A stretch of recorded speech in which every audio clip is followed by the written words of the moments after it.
একজন মুরব্বী, তাকে জিজ্ঞাসা করা হয়েছে কিছু জ্ঞানের কথা। তো সেখান থেকে শুনে আমি লিখেছিলাম, সে লেখা থেকেই পড়ছি।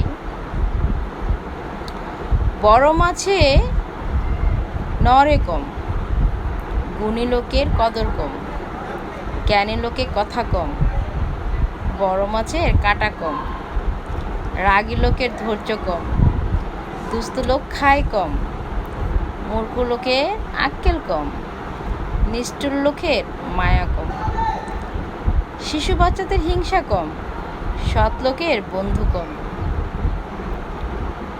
ভালো কথার শুভেচ্ছা কম, সত্য কথার বিশ্বাস কম, শয়তান লোকের লজ্জা কম, ধোঁকাবাজির মুখ মিষ্টি, কৃপণের ছোট দৃষ্টি,